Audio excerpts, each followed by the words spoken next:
All right, you're facing a Clemson defensive line that's got 2 All-Americans. Pretty good.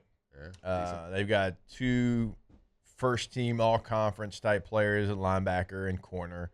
But more importantly, the defensive line. 2 All-Americans, 1 inside, 1 outside. If you have a new offensive line, you're on the road playing against, again, 2 guys that are going to be first-round picks in Pittsburgh next year for the NFL draft.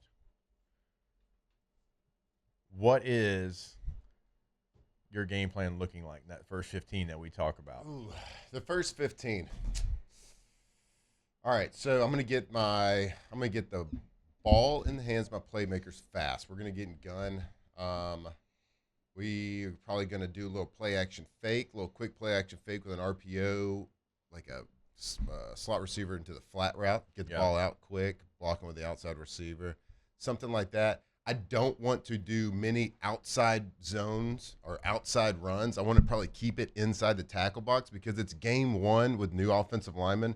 You want to stay on schedule. Yeah. And early in seasons, there's so many holding penalties, especially when you start getting outside the box. So stay inside the tackle box because what you can't do, like what you said, the start of the emotions of a game, you got 2 All-American defensive tackles, good linebacker. You want to stay on schedule. You don't want to be in a 2nd and 17 situation.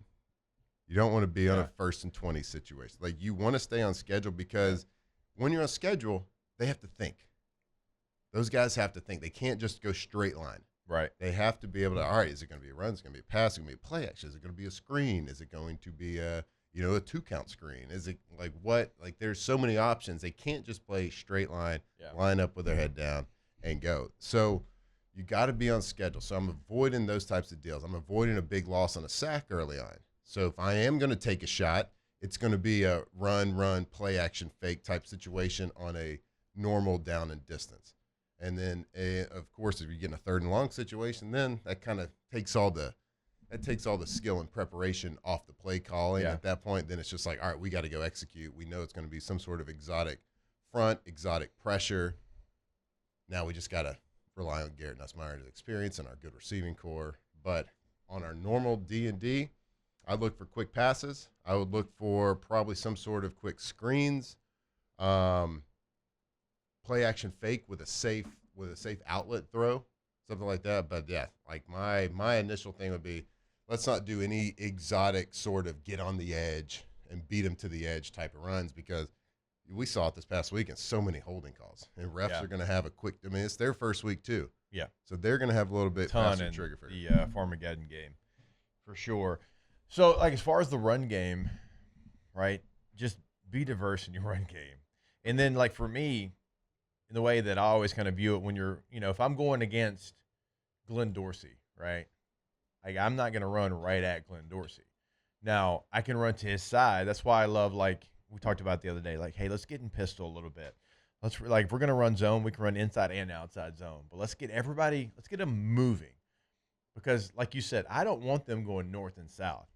I want those first-round defensive linemen going east and west. Mm-hmm. So, like, if I have a zone, let me open step, crossover, get the ball, stretch, and then boom, because they over-pursue. Because, look, when you are a first-round NFL defensive lineman, you want to splash. You want to make plays. So when you see the ball going there, you want to show, hey, I'm fast, I'm quick, I want to get to that point. And then you over-pursue.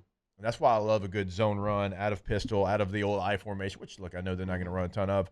But because that backside was always there. Because early in the game, early in the season, when you're a marquee player, you over-pursue, you're trying to make the play. And then if you've got a running back that can read it, boom, that backside cut is right there at 17 yards. Yep. Right? And so, like, I want to see some diversity in the run game where you give the running back the option.